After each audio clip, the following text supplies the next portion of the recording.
혹시 좀 더 그 오디오 퀄리티가 좋아졌나요? 아니면은 똑같은가요?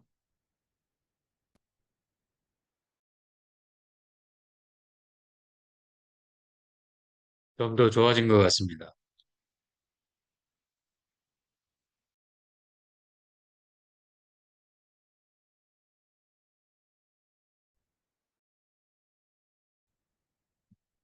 연결해서 사용되고 하는데 이게 어떻게 좀 더 좋은지 안 좋은지 저도 잘 모르겠는데요. 그래서 물어보는 겁니다. 좀 더 좋아진 것 같습니까? 네. 소리가 울립니까? 잠깐만요. 여기 에코는 거의 죽여놨는데. 예. 뭐 하여튼 이게 뭐 이거를 사용하면 좀 더 좋다고 하니까 일단 시작하겠습니다. 지금 이제 저희가 그 feedforward neural network을 이제 조금 배웠고 이제 오늘 마저 feedforward neural network들을 이제 열심히 그 나갈 예정이고 뭐 이제부터는 이제 여러분들이 이제 그 deep neural network을 갖다가 이제 배우기 시작하는 겁니다. 그래서 feedforward neural network 보고 뭐 트레이닝 하는 방법들 보면은 이제 그 다음에 이제 가장 파퓰러한 convolutional neural network 그래서 이제 이미지 데이터들을 다루는 좀 몇 가지 널리 쓰이는 이제 아키텍처들 뭐 그리고 특별히 그 이미지 관련해서는 아마 이제 많은 분들이 거의 제일 많이 필요한 뭐 세그멘테이션이나 아니면 오브젝트 디텍션과 관련해서 이제 대표적인 알고리즘들을 갖다가 설명을 드릴 거고 뭐 하여튼 이제 그 CNN이 꼭 이미지뿐만이 아니라 실제 타임 시리즈 데이터에 대해서도 종종 사용되는데 그럼 타임 시리즈 데이터에 대해서는 이제 뭐 어떻게 사용이 되는지 그리고 이제 그 리커런트 뉴럴 네트워크로 넘어가서 뭐 시퀀스 데이터 근데 그게 이번 주에 다 그다음에 이제 마지막에 또 트랜스포머가 있고요. 뭐 트랜스포머도 내용들이 좀 상당히 많습니다. 그래서 지금 일단 가장 기본적인 네 개의 아키텍처에 대해서 배울 거기 때문에 그 구성을 보면은 이렇습니다. 첫 번째 이제 fully connected network 그래서 이제 뭐 FCNet라고도 하고 뭐 또는 뭐 이거 이제 우리가 예전에는 이제 MLP라고도 많이 불렀습니다. 오늘 볼 예정이고 두 번째 아키텍처가 이제 이미지에 대한 CNN 그리고 이제 시퀀스 데이터인 RNN 또는 뭐 LSTM LSTM은 사실 RNN이고요. 그리고 현대에 가장 많이 쓰는 아키텍처인 트랜스포머. 이제 이 네 가지 그리고 이 모델을 이제 그 트레이닝 시키는 방법 뭐 그런 것들을 살펴보면은 이제 아마 모르겠습니다. 한 5번 강의 가지고 조금 모자랄 수도 있습니다. 그러면은 이제 다음 주에 연이어서 하고 요거를 배우면은 이제 아마 여러분들이 그 reinforcement learning을 또 배울 예정이고 그렇습니다. 그래서 이제 앞으로 부지런히 이제 배워야 되겠고요. 그럼 먼저 뭐 fully connected network은 상대적으로 조금 더 어, 간단하기 때문에 이제 빠른 속도로 우리가 한번 살펴보도록 하겠습니다. 그리고 뭐 MLP 같은 경우는 뭐 이미 또 많이들 익숙한 분들도 꽤 있을 예정이기 때문에 일단은 뭐 퍼셉트론과 멀티레이어 퍼셉트론에 대해서 이제 우리가 살펴보고 에러백 프로파게이션 같은 경우는 이제 뭐 트레이닝하는 방법인데 뭐 그렇게까지 디테일하게 뭐 미분을 어떻게 계산하는지 지금은 이제 그게 그렇게 중요하진 않습니다. 전부 다그 에라그레드를 그러니까 오토그레드인가요? 에라그레드가 아니라 네 오토그레드 그러니까 이 그레디언트를 이제 오토매틱하게 컴퓨터들이 다 계산을 해주기 때문에 사실 뭐 지금 뭐 백프로파게이션을 뭐 이해하냐 못하냐 이제 그거는 뭐 그렇게까지 하나도 안 중요한 시대가 돼서 뭐 제가 백프로파게이션에 이제 그렇게 뭐 시간을 쓰지는 않겠습니다. 물론 이제 슬라이드들이 좀 뭐 몇 장 이상이 있긴 하지만은 뭐 그런 것들은 대충 우리가 이제 스킵을 해도 큰 문제가 안 될 것 같고요. 그다음에 이제 그 옵티마이저로 한 세 가지 크게 SGD, RMS prop, ADAM 뭐 이거는 여러분들이 옵티마이저 뭐 선택해서 그냥 사용은 하지만 그래도 대략적으로 얘네들이 어떻게 동작을 하는지 정도 알아야 되고요. 그다음에 이제 드롭아웃이나 배치 노멀라이제이션도 뭐 지금은 거의 디폴트로 많이 쓰는 여전히 많이 쓰는 그 트레이닝 테크닉이기 때문에 이제 뭐 간단한 아이디어가 어떠한 건지 뭐 어떻게 동작하는지 좀 살펴보도록 하겠습니다. 그래서 이 사실 feed forward neural network은 뭐 리니어 모델을 그냥 그대로 확장을 한 거고요. 우리가 앞에서 리니어 모델들은 앞에서 많이 봤었죠. 그래서 input 피처들의 그냥 weighted sum으로서 아웃풋을 갖다가 표현하는 것이 이제 리니어 모델이었습니다. 그래서 이제 fully connected neural network은 이 리니어 모델들을 조금 더 이렇게 여러 레이어로 쌓아서 이제 확장을 한 형태로 볼 수가 있고 사실은 그러니까 인풋에서 이렇게 그 다음 레이어 첫 번째 히든 레이어로 갈 때 이제 그냥 리니어 매핑이 이루어지고 이러한 식으로 리니어 매핑이 이루어지고 그 다음에 액티베이션 펑션을 갖다가 거쳐서 어 그 다음 히든 유닛들이 만들어진다고 보시면 됩니다. 그래서 H1은 이제 H0에 W1이 곱해졌고 그 다음에 이제 그 액티베이션 펑션을 통과해서 H1이 계산되고 H1에서 H2는 또 W2가 곱해지고 액티베이션 펑션 거치고 뭐 그렇습니다. 그래서 액티베이션 펑션들은 뭐 여러분들이 이미 익숙한 것들이고 이런 액티베이션 펑션이 없다면은 사실은 이런 멀티레이어를 쓰는 것이 큰 의미가 없다라고 제가 말씀을 드렸습니다. 그래서 그 이유는 여러 개의 매트릭스 멀티플리케이션은 그냥 싱글 매트릭스 멀티플리케이션하고 똑같기 때문에 아무 베네핏이 없다. 여러 개를 써도. 그러나 왜 우리가 feed forward neural network이 베네핏을 갖느냐 하면은 그런 액티베이션 펑션이 항상 중간중간에 있기 때문에 전체적으로 non-linear 매핑을 만들어주는 뭐 용어들도 우리가 노드가 뭐고 레이어가 뭐고 웨이시 뭐고 액티베이션 펑션이 뭐고 depth and width가 뭐였는지 전 시간에 살펴봤고요. 이제 우리가 그 fully connected neural network 같은 경우에 이제 뭐 regression 용도로도 쓸 수가 있고 classification으로도 쓸 수가 있습니다. 어차피 이게 이제 non-linear regression이나 non-linear classification이죠. 그러면은 뭐 regression을 쓰건 클래시피케이션을 쓰건 똑같지만 사실 이제 아웃풋 노드만 이제 달라지는 거죠. 왜냐하면 이제 리그레션 같으면은 아웃풋 노드들이 어떤 실수값들을 갖다가 계산해서 내줘야 되고 클래시피케이션 같은 경우는 이제 각각 클래스에 속하는 프로바빌리티 값들을 갖다가 내줘야 되기 때문에 마지막 레이어 전까지는 이제 같은 식으로 쭉 계산이 되고 마지막 아웃풋 레이어인 경우에 보통 리그레션 같으면은 마지막 레이어는 그냥 리니어 레이어를 씁니다. 그래서 만약에 여기가 이제 현재 마지막 레이어면은 마지막 레이어는 리그레션에서 액티베이션 펑션을 쓸 필요가 없습니다. 왜냐하면은 이제 그냥 바로 여기까지는 이제 어떠한 그 우리가 인풋 데이터로부터 뭔가 이제 그 퓨처들을 갖다가 퓨처 익스트랙션을 주로 하는 파트라고 생각하시면 됩니다. 예. 그리고 이제 여기가 바로 리그레션 헤드가 되겠죠. 네. 그래서 뭐 마지막 레이어는 리니어 레이어고 클래시피케이션 같으면은 마지막 레이어가 제가 전에 얘기해 드렸던 그 소프트맥스 레이어를 갖다가 사용을 하면 됩니다. 예, 그래서 이제 뭐 러짓이라는 거는 이 마지막 전 레이어에서 쭉 계산된 그런 실수값들을 갖다가 이제 우리가 러짓이라고 얘기를 합니다. 그래서 이제 러짓이 리니어 레이어를 통과하느냐 아니면 소프트맥스 레이어를 통과하느냐는 리그레션이나 클래시피케이션에 따라서 달라지는 거죠. 네, 그래서 예를 들어서 만약에 우리가 세 개의 클래스를 구별하는 뉴럴 네트워크를 만든다면은 아웃풋 노드는 세 개가 돼야 되겠죠. 그 각각이 해당되는 클래스의 probability를 갖다가 계산을 해줘야 되기 때문에요. 액티베이션 펑션 같으면은 뭐 시그모이드나 하이퍼볼릭 탄젠트 렐루, 리키 렐루가 있다는 거. 뭐 기본적으로 사실 시그모이드나 하이퍼볼릭 탄젠트를 보면은 어떤 인풋은 뭐 마이너스 인피니티에서 인피니티까지 들어오지만은 아웃풋이 항상 어떤 특정한 값, 뭐 시그모이드는 0에서 1 사이, 그 다음에 하이퍼볼릭 탄젠트는 마이너스 1에서 1 사이로 이렇게 꽉 눌러주는 효과가 있죠. 그래서 이제 더 이상 어떤 값들이 뭐 무작정 커지지 않게끔요.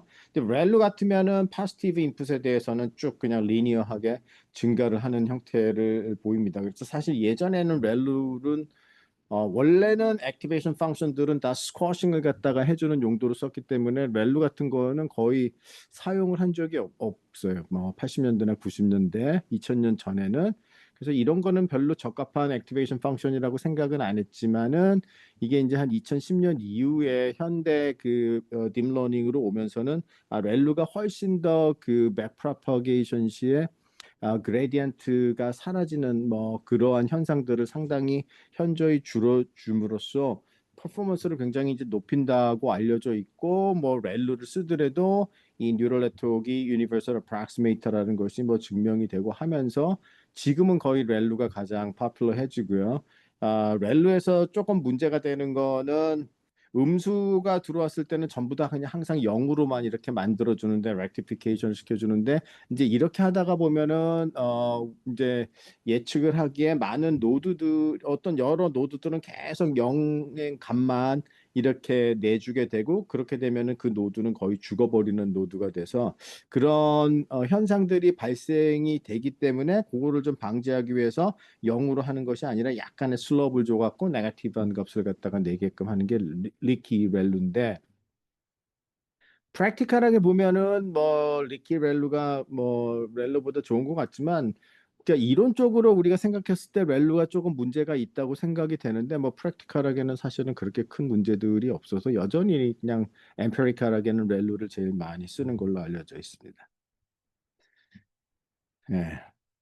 그러면 우리가 리니어 모델과 이 풀리 커넥티드 뉴럴 네트워크를 비교를 했을 때 리니어 모델은 사실은 어떤 고정돼 있는 베이시스 펑션을 갖다가 사용을 해가지고 리니어 매핑을 갖다가 시킨다고 볼 수가 있고요. 풀리 커넥티드 뉴럴 네트워크 만약에 레이어가 두 개인 경우는 자, 첫 번째 레이어에서 계산돼서 액티베이션 펑션을 거치고 마지막 레이어가 리니어 레이어라면 어떻게 보면은 이거는 그러니까 베이시스 펑션 phi 자체는 fixed 돼 있지만 그 안에 파라미터를 가지고 있기 때문에 사실은 이제 이거는 adaptive basis function이라고 볼 수가 있습니다. 네. 왜냐하면 궁극적으로 W1이 이렇게 그 어떤 값을 갖느냐에 따라서 그 액티베이션 펑션의 아웃풋의 모양이 액티베이션 펑션 모양이 사실 아웃풋의 모양이 달라지는 거죠. 그래서 그냥 이거를 봤을 때 우리가 리니어 모델보다 뉴럴 네트워크가 왜 더 잘 되는지는 사실은 픽스드 베이시스 펑션이냐 어댑티브 베이시스 펑션이냐의 차이가 상당히 크다고 볼 수 있는데요. 현재 지금 그러니까 뉴럴 네트워크를 좀 더 이제 잘 이해하고 싶으면은 이제 이러한 기본적인 내용들을 좀 알면은 저는 상당히 도움이 된다고 생각이 되고 이제 좀 익숙치 않아서 처음 배우는 경우는 그냥 뭐 뉴럴 네트워크 빨리빨리 그냥 어디 적용해 보면 게 가장 급선무인 분들은 뭐 굳이 지금 제가 이 얘기를 뭐 크게 기억을 하지 않아도 현재는 뭐 그렇게 문제는 되지 않을 것 같습니다. 소프트맥스는 제가 얘기를 했었죠. 예를 들어 이제 러짓이 Z1, Z2, Z3라는 러짓이 들어오고 마지막 레이어가 이제 소프트맥스 레이어인 경우에 아웃풋 노드 Y1, Y2, Y3는 어떻게 계산이 되느냐 그러면은 이렇게 이제 소프트맥스 펑션을 갖다가 거친 거죠. 그래서 익스포넨셜 펑션으로 해주는 이유는 이제 뭐 러짓이 포지티브든 네거티브든 익스포넨셜 펑션을 해주면은 항상 포지티브가 되죠. 그리고 이렇게 이제 분모로 이렇게 노멀라이즈를 해주는 이유는 우리가 y1 hat 플러스 y2 hat 플러스 y3 hat 이것이 항상 1이 되게끔 해주기 위함입니다. 왜냐하면은 이 각각 y1 hat, y2 hat, y3 hat은 뭐예요? 첫 번째 클래스에 속할 확률, 두 번째 클래스에 속할 확률, 세 번째 클래스에 속할 확률이죠. 그러면 어디엔가는 속해야 되는 거 아니에요. 예, 그러면은 그 세 개의 확률 값들을 더하면 항상 1이 돼야 되는 거예요. 예, 그래서 이 sum to one constraint를 만족하기 위해서 이제 우리가 이렇게 이제 normalize를 갖다가 해줬다라고 생각을 하시면 됩니다. 어, 이제 나중에 이 소프트맥스 펑션이 이제 막 익숙해지고 이 많은 사람들이 사실은 전혀 모르는 상태에서 무작정 대부분 아직도 하는 경우가 많은데 혹시 나중에 기회가 돼 갖고 제가 이제 probability calibration이라든지 이런 테크닉을 좀 알려드릴 기회가 되면은 다시 얘기를 하겠지만은 소프트맥스에는 상당히 크리티컬한 단점이 하나 있습니다. 지금은 사실 그러니까 클래시피케이션만 생각하면은 단점은 아니에요. 그러나 이제 나중에 이게 어떤 그 확률 값들을 사용해야 되는 경우들이 생겼을 때에는 이제 이게 이제 단점이 될 수도 있죠. 지금 그게 무슨 얘기냐 그러면은 간단히만 얘기를 하면은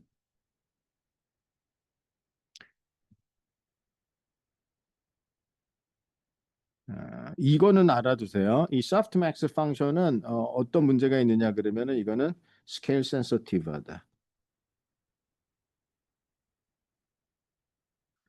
즉 무슨 얘기냐 그러면은 지금 같이 Z1, Z2, Z3로 이제 우리가 softmax 밸류들을 갖다가 계산을 했죠.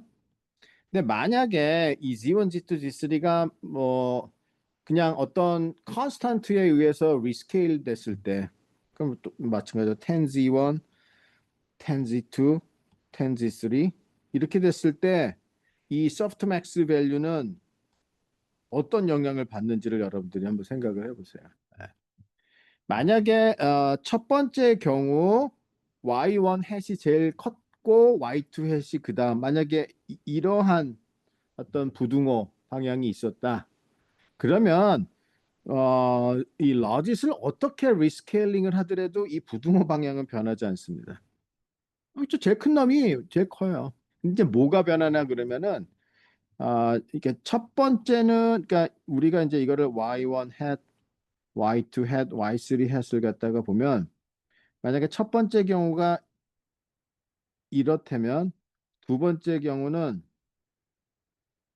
어, 이렇게 됩니다.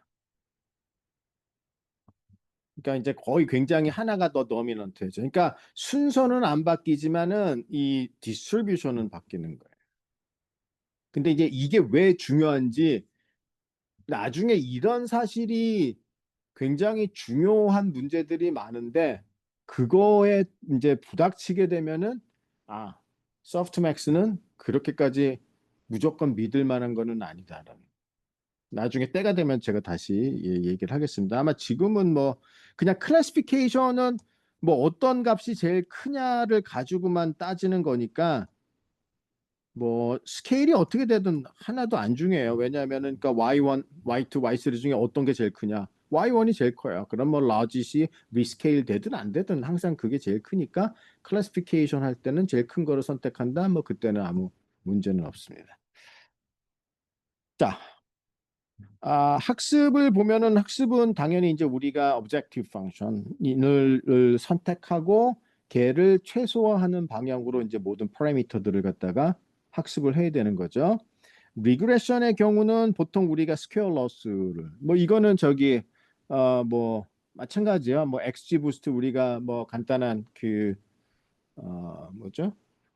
실습을 해봤는데 엑스지부스나 랜덤 포레스트 걔네들도 뭐이 거기서도 마찬가지로 우리가 어떤 그 objective function들을 선택을 해야 되죠. 뭐 또는 뭐 그게 어, 그래서 거기서도 이제 우리가 리그레션에서는 이제 스퀘어 로스를 갖다가 썼는데 스퀘어 로스라는 거는 true와 그 다음에 prediction과 차의 제곱들을 갖다가 모든 그 example에 대해서 이제 다 더한 겁니다.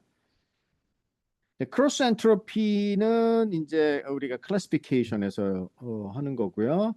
크로스 엔트로피 에러는 이제 앞에서 제가 설명했었죠. 그래서 true 레이블에 log 그다음에 predicted label 그리고 이제 마이너스. 그래서 이거는 이제 다 그 원활 인코딩으로 했을 때 이제 보통 우리가 이렇게 표시를 하고 궁극적으로 우리는 이 스케일러스 또는 크로스 엔트로피라 이런 objective 펑션을 파라미터에 대해서 최소화하는 거죠. 그래서 이거를 가장 최소화하는 파라미터를 갖다가 찾는 거기 때문에 이제 우리가 그러면 실제적으로 트레이닝 또는 러닝엔 뭐가 필요하냐? 그러면은 옵티마이제이션이 이제 필요한 거죠. 그렇죠?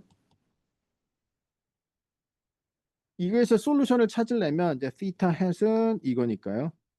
이제 이거를 풀기 위해서는 이제 옵티마이제이션 테크닉을 갖다 도입을 해야 되는 거예요. 그래서 이제 여러분들이 뉴럴 네트워크 뭐 실습할 때도 오브젝티브 펑션 여러분들이 선택하잖아요. 그러니까 뭔가 어떤 뉴럴 네트워크 아키텍처를 먼저 다 만들어 놓고 정해 놓고 그다음에 오브젝티브 선택하고 그다음에 옵티마이저 뭐로 할 건지 선택하고 그래서 이제 피팅을 갖다가 하면은 이제 쭉 이터러티브하게 이제 그 파라미터들을 이제 업데이트해서 찾아주게 되죠.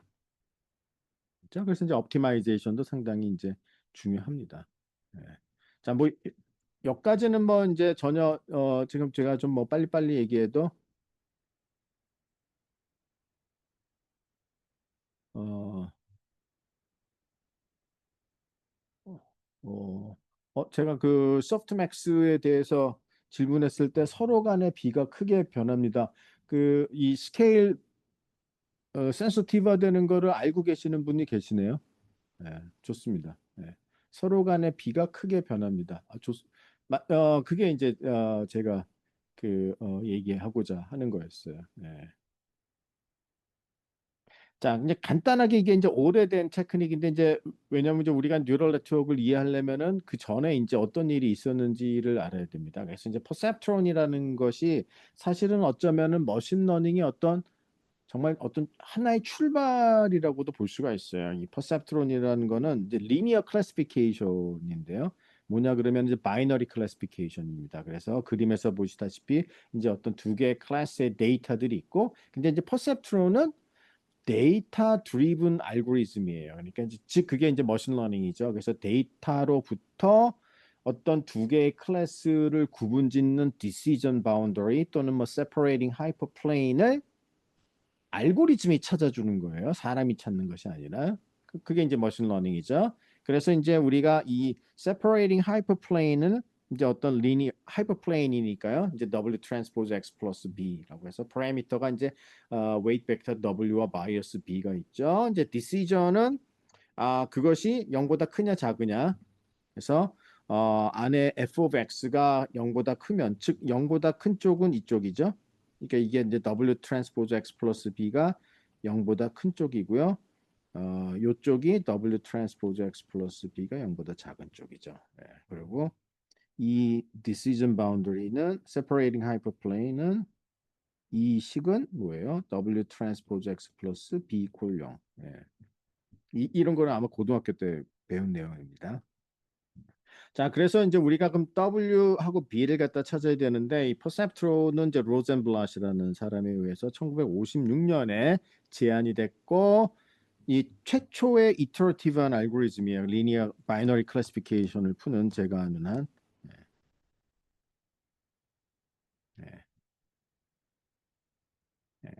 그러니까 이제 이 리니어 클래시피케이션을 푸는 최초의 first iterative 알고리즘이고 뭐 이때는 멀티레이어가 아니라 그냥 싱글 레이어 뉴럴 네트워크입니다. 그래서 이제 그냥 W 트랜스포즈 X 플러스 B 끝. 그다음에 뭐이 사인 펑션 이거는 이제 뭐 우리가 액티베이션 펑션으로 마치 생각할 수도 있습니다. 예.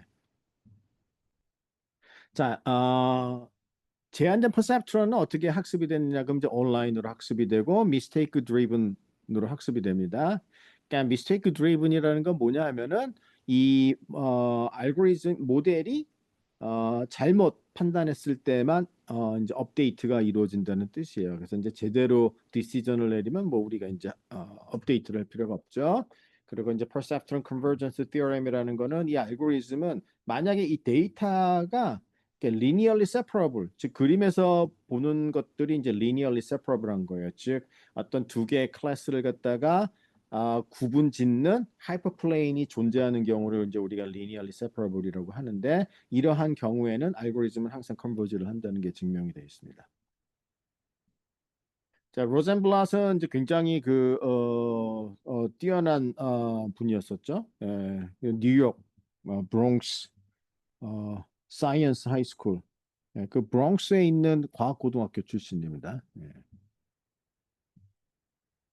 그래서 이 알고리즘 이제 크라이테리언을 보면은 그러면은 이제 이 타겟 값은 뭐 0보다 크면은 1, 0보다 작으면 마이너스 1 이렇게 이제 타겟은 바이모달로 돼 있어요. 1 아니면 네거티브 1 이렇게 돼 있고요.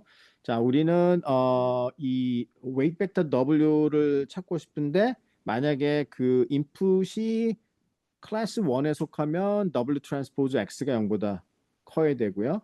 그다음에 클래스 2에 속하면 W 트랜스포즈 X가 0보다 작. 이렇게끔 이제 우리가 W를 갖다가 W가 이제 만족해야 되죠. 즉 무슨 얘기냐 그러면은 아까 그림에서 이제 뭐 여기서는 뭐 제가 이 B는 이제 W에 그냥 다 합쳐버렸어요. 그래서 이제 따로 쓰지는 않았습니다. 예. 그래서 어, 예를 들어 이제 어떤 때는 뭐 제가 이렇게 쓸 때도 있고 아니면은 이거 그냥 단순히 W 트랜스포즈 X라고 간단히 줄였을 때도 있는데 보통 이렇게 쓰면 이게 무슨 의미냐 그러면은 이렇게 이제 그 W 트랜스포즈가 있고 그 다음에 1 아니 여기가 B 그러면 이제 여기가 X 그리고 이제 여기가 1이죠. 이제 요 그렇게 돼 있는 거예요. 네. 그래서 그냥 줄여서 이거를 그냥 W 트랜스포즈 얘를 그냥 X라고 한 겁니다. 왜냐하면은 뭐 바이어스는 항상 그냥 벡터에다가 같이 집어넣을 수가 있으니까요. 뭐 이거는 뭐 누구라도 항상 쓰는 거기 때문에 뭐 그냥 혼용해서 씁니다. 어떤 때 꼭 바이어스를 구체적으로 표현하고 싶을 때는 뭐 W 트랜스포즈 X 플러스 B라고 하지만 많은 경우는 그냥 프하게 그냥 W 트랜스포즈 X라고 표현합니다. 그러니까 W 트랜스포즈 X가 0보다 큰 여기가 이제 C1 영역이고 여기가 이제 C2 영역이죠. 네. 자, 그러면은 이거를 만족하는 W를 우리가 찾아야 되니까 이제 만약에 제대로 된 W라면 이거를 이제 만족을 해야 되는 거죠. 즉 이 얘기는 이거를 갖다 하나의 이퀘이션으로도 쓸 수 있죠. 즉 W 트랜스포즈 X 곱하기 Y는 항상 0보다 크다. 모든 X에 대해서. 당연하죠.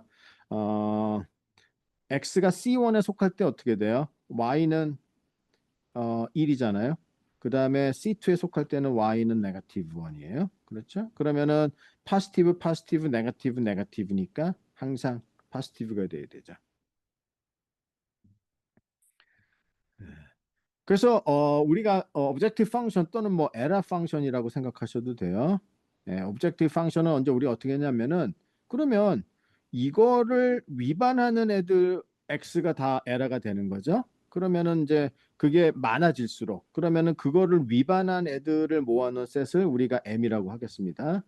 예, 그러면은 그 안에 들어간 애들은 W 트랜스포즈 XY가 0보다 작을 거 아닙니까? 그렇죠? 그래서 이제 에러기 때문에 이제 마이너스 사인을 붙였어요. 그러면은 에러가 많이 생기면 생길수록 점점점 이 값은 커지게 되겠죠. 그래서 이제 이게 에러 펑션으로 사용을 한 겁니다. 그래서 우리가 이거를 최소화하는 이 objective function을 최소화하는 W를 찾기 위해서 어떻게 돼요? gradient descent 테크닉을 갖다 쓰는 거죠. 그래서 그레디언트를 계산하고 그레디언트 계산하면 이제 이렇게 나오거든요. 예. 그래서 그레디언트의 반대 방향으로 이제 이렇게 이동을 시켜서 계속 이터러티브하게 W를 갖다가 찾아줍니다. 뭐 거의 뭐 어떤 뭐 기본적으로 뉴럴 네트워크들은 다 그렇죠. 자, 어떤 아키텍처가 있고 자, 그러면 그 아키텍처에 따라서 인풋 아웃풋이 개선이 되죠. 그다음에 이제 우리가 최소화하려고 하는 적절한 objective 펑션을 선택하고 그 objective 펑션을 최소화한 특정한 옵티마이저를 선택해서 objective 펑션을 최소화하는 파라미터들을 찾고 뭐 그게 끝. 그렇죠?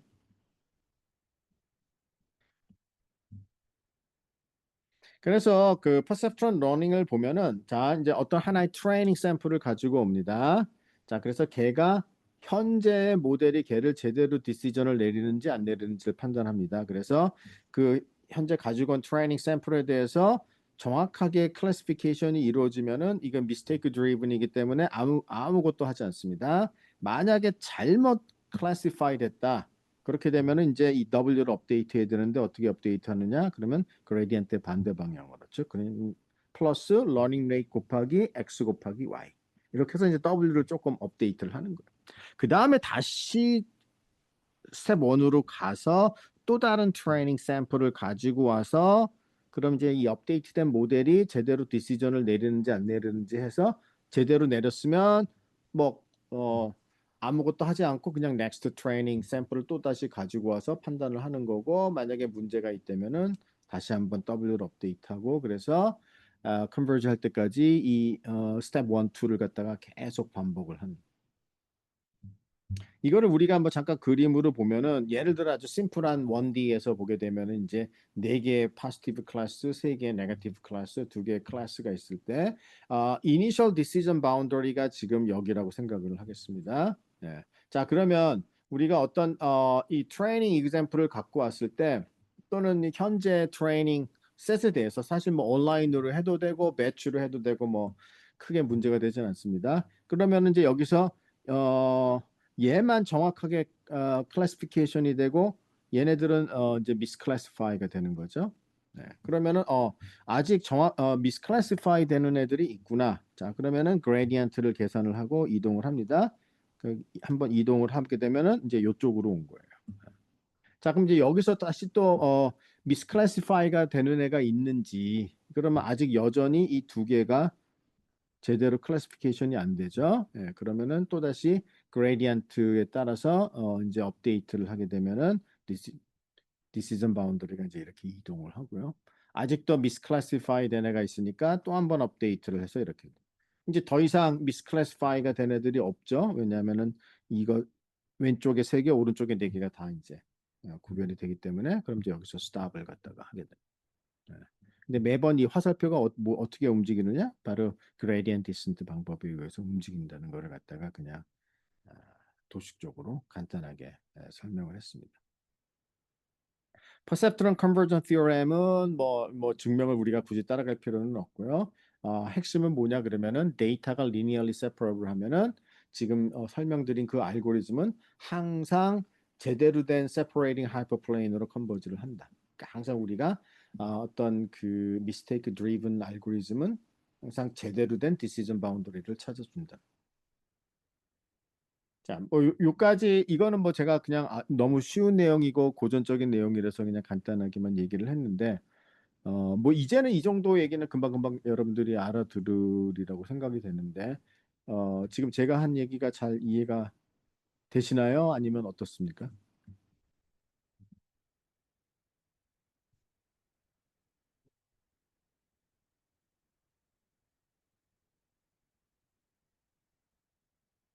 충분히 이해가 되나요? 아니면은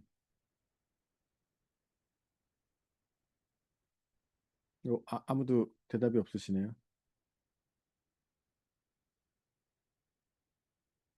안 되면 안 된다고 얘기하셔도 돼요. 예, 예. 그러니까 이제 뭐 사실 뉴럴 네트워크들은 이제 아키텍처가 달라지지 그냥 이렇게 학습을 시키는 프로토콜들은 거의 다 똑같거든요. 그러니까 이제 이렇게 모델의 아키텍처가 다르고 오브젝티브 펑션은 거의 둘 중에 하나를 씁니다. 뭐 스케일러스를 쓰건 크로스 엔트로피를 쓰건. 옵티마이저도 뭐 몇 개 중에 하나예요. 지금 뭐 잘 처음에는 그냥 그레디언트 디센트만 알고 있어도 충분합니다. 예. 그러니까 이제 여기서도 딱 그 프로토콜이죠. 아키텍처? 아키텍처는 그냥 싱글 레이어 뉴럴 네트워크이다. 오브젝티브 펑션은 근데 이제 요 경우 퍼셉트론 같은 경우는 이제 스퀘어 로스도 아니고 크로스 엔트로피 로스도 아니고 이제 얘만의 독특한 에러인데 지금은 이런 이 에러를 쓰지는 않습니다만 이제 오리지널 퍼셉트론은 이제 그러니까 이게 이제 그 미스테이크 드리븐이기 때문에 잘못 디시전이 된 애들의 개수를 이제 최소화한다는 거죠. 예.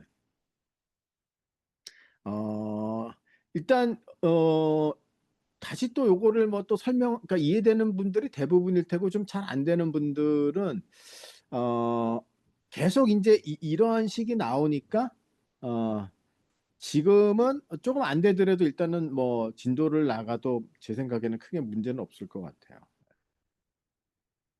지금 이제 제가 이거를 설명한 이유는 퍼셉트론 자체를 여러분들한테 이해시키기보다는 왜 멀티레이어 이제 이런 뉴럴 네트워크가 탄생이 됐는지의 그 모티베이션 중요한 모티베이션을 제공하거든요. 네.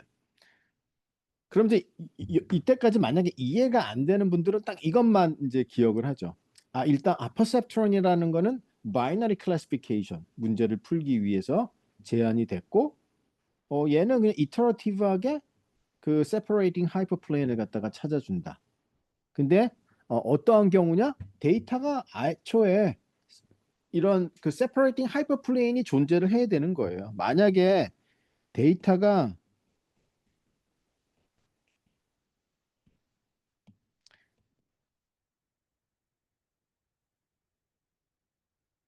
혹시 만약에 이렇게 있다. 그러면 이거는 세퍼레이팅 이건 리니얼리 세퍼러블한 게 아니잖아요. 그렇죠? 세퍼레이팅 하이퍼플레인이 존재하지 않습니다. 두 개 클래스를 나누는. 그러니까 문제 자체가 세퍼레이팅 하이퍼플레인이 존재를 하는 경우에는 이 퍼셉트론 알고리즘은 항상 그거를 찾을 수 있다. 자꾸 이 얘기를 왜 하냐? 그러면은 이러한 경우는 어떻게 되느냐? 이러한 경우는 뭐 컨버지를 안 하죠. 이제 막 그냥 완전히 엉망이 되죠. 전혀 못 찾습니다. 네.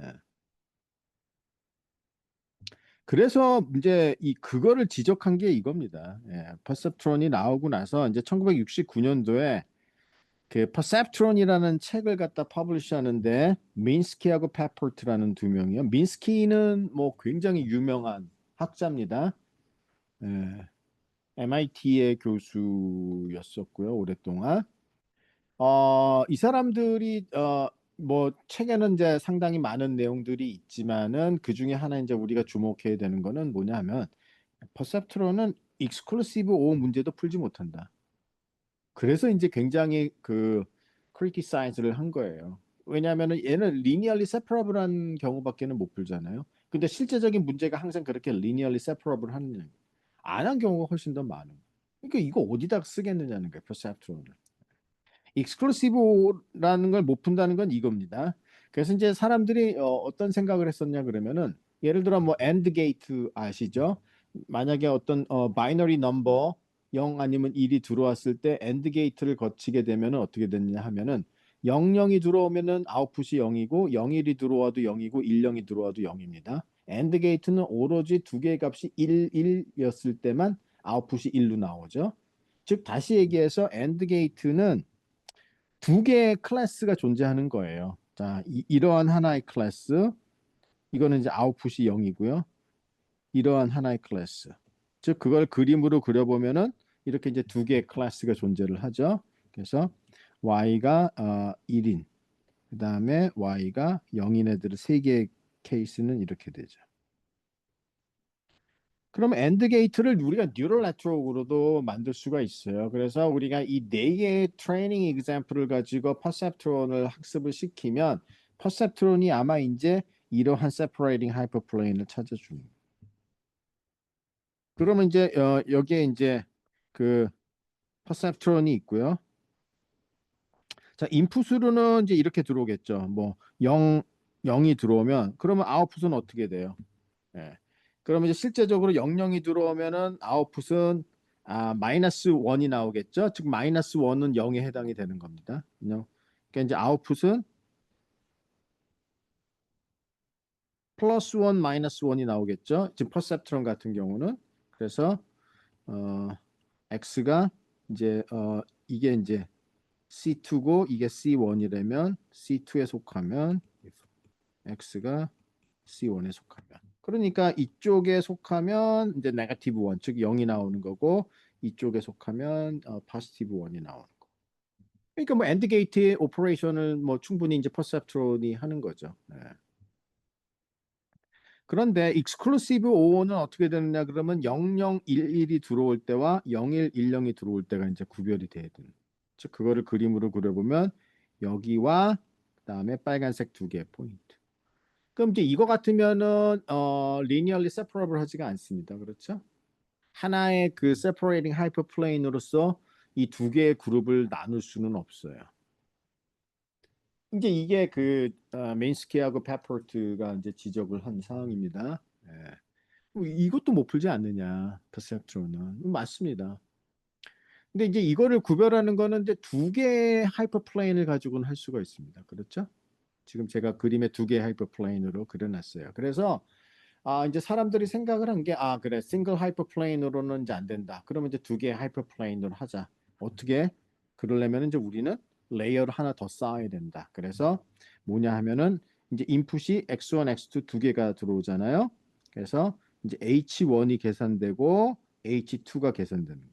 그러면은 이쪽에 해당되는 것이 하나의 하이퍼플레인이고요. 이쪽에 해당되는 것이 또 다른 하이퍼플레인이고요. 이 두 개의 하이퍼플레인 이 사이에 있느냐 아니면 각각 밖에 있느냐를 결정짓는 것이 이제 여기서 되는. 그러니까 즉 이게 우리가 레이어를 갖다가 이제 하나 더 쌓게 되면은 그러면은 이제 linearly separable한 케이스뿐만이 아니라 더 제너럴한 케이스들도 이제 다룰 수 있게 된다는 걸 안 거죠. 그래서 실제적으로 exclusive O 문제를 푸는 거는 이렇게 이제 two layer neural network으로 이제 간단하게 이제 해결이 되는 겁니다. 그래서 실제적으로 이 feed forward neural network은 굉장히 high dimensional space에서 수많은 이러한 그 하이퍼플레인으로서 사실은 문제를 갖다가 푼다고 그냥 여러분들이 상상을 하시면 됩니다. 이게 이제 왜 멀티 레이어를 갖다가 생각하게 됐느냐의 이제 결정적인 출발점이에요. 네, 그래서 싱글 레이어로는 리니얼리 세퍼러블한 경우밖에는 이제 우리가 핸들링을 못 하니까 그러면은 그렇지 않은 경우에는 이제 우리가 하이퍼 플레인들을 여러 개를 써가지고 뭐 하자. 예. 이제 그게 이제 멀티 레이어 퍼셉트론이 나오게 되고 이제 그런 것들이 발전해서 그래서 이제 그 fully connected neural network이 된 거죠. 그러면 이제 사람들이 멀티레이어를 만들었어요. 멀티레이어를 만들었는데 걔를 어떻게 그 학습을 시키지? 이제 그게 문제예요. 왜냐하면은 잘 보세요. 싱글 레이어인 경우는 여러분이 이 포인트를 아셔야 되는데 멀티레이어를 학습시키는데 당장 문제가 되는 게 뭔지가 뭐 보이시면은 뭐 큰 문제는 없는데 모르겠습니다. 그냥 이 퍼셉트론 같은 경우는 이제 이렇죠. 그러면 이제 여기서 y 해시 계산되잖아요. 그러면은 이제 이 ground truth y 값이 주어질 거 아니에요. 그러니까 여기서 이제 오라클이 있고 오라클이 이제 y 값을 주겠죠. 그러면은 이제 학습 시에는 두 개를 비교할 거 아니에요. 자, y hat과 y. 그러면 어떤 이제 loss를 생각해서 y hat과 y 값을 갖다가 비교하는 loss가 있습니다. 뭐 스퀘어 loss일 수도 있고 뭐 크로스 엔트로피 loss도 있고 그 문제에 따라서 다른 거고요. 그럼 이제 이거를 가지고 얘를 갖다가 이제 최소화하는 방향으로 파라미터들을 갖다가 이제 학습을 시키는데 만약에 레이어가 여러 개라면 그러면 이제 x1, x2 이제 여기가 있고 이런 식으로 레이어가 이제 여러 개. 또 다시 이제 여기서 y 해시 계산되고 오로클이 이제 y를 줍니다. 그러면은 이 y 핵과 이 y와 가지고 러스를 최소화하는 방향으로 파라미터를 업데이트하면은 얘 커넥션 웨이트는 업데이트가 가능합니다. 그런데 문제는 그러면 얘네들은 어떻게 하느냐 이거죠. 얘네들은. 그 얘네들은 요단에서 생각을 해야 되잖아요. 여기서 뭔가 어떤 프리딕션 값과 거기서의 오러클 값이 있어야 되는 거예요. 근데 이 중간 레이어는 뭐 그러니까 중간 레이어의 뭐그 액티베이션 밸류는 우리한테 있지만 이 중간 레이어에서의 트루 값이라는 거는 없습니다. 그렇잖아요. 트루 값은 최종 아웃풋 레이어에서만 주어지지 중간중간 레이어마다 트루 값이 어떻게 되는지를 그걸 뭐 우리가 가지고 있지도 않죠. 그러니까 그럼 얘는 도대체 트루 값이 없으니까 뭐랑 비교를 해가지고 러스를 계산해서 이 웨이 값들을 업데이트 하느냐. 이제 이게 이제 사람들한테 닥친 이제 문제였습니다. 그러니까 멀티레이어로 가면은 상당히 이 캐패시티가 좋아지는데 어떻게 트레이닝을 시키지? 이제 그거에 대한 그냥 솔루션으로서 이제 1986년도에 네이처 사이언스 아니었나? 네이처인가? 잠시만요. 그건 제가 다시 확인을 해봐야 되는데 사이언스 또는 네이처에 이제 86년대 논문이 발표가 되는데 그것이 바로 이제 데이비드 루멜하트, 그다음에 제프리 힌튼, 그다음에 로널드 윌리엄스 이 세 명이 이제 발표한 논문이 이제 이 에라 백 프로파게이션이라는 논문이고요.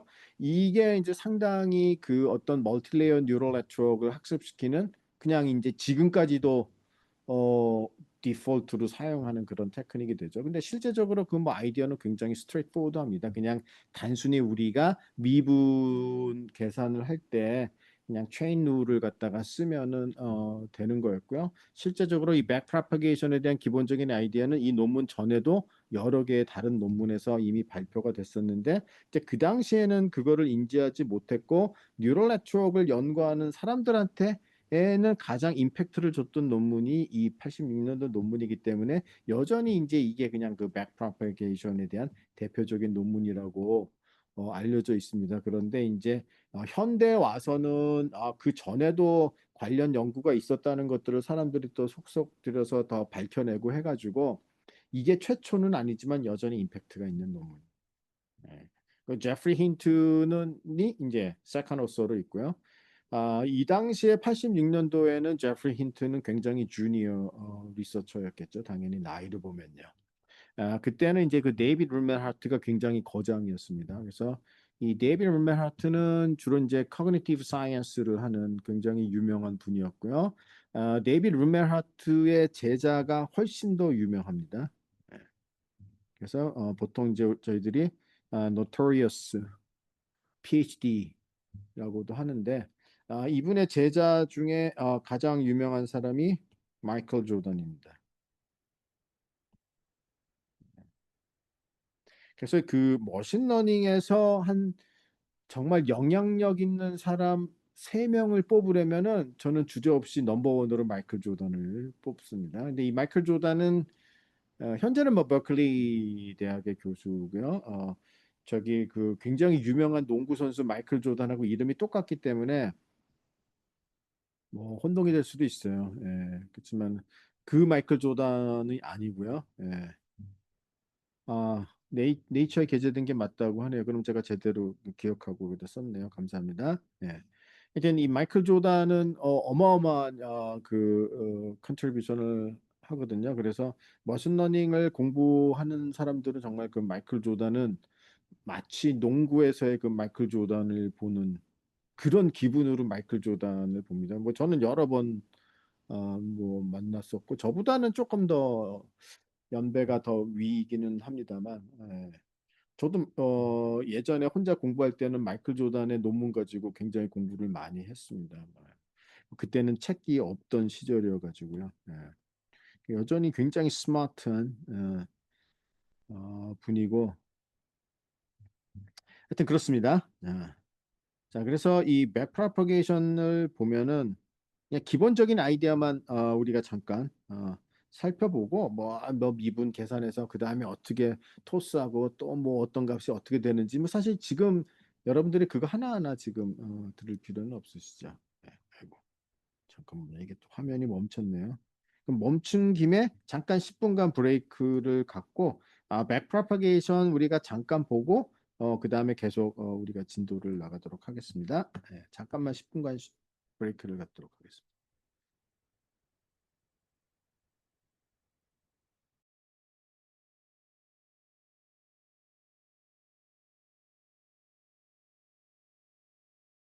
혹시 준비되셨나요? 네, 네, 준비되셨으면은 이제 다시 시작하도록 하겠습니다. 네.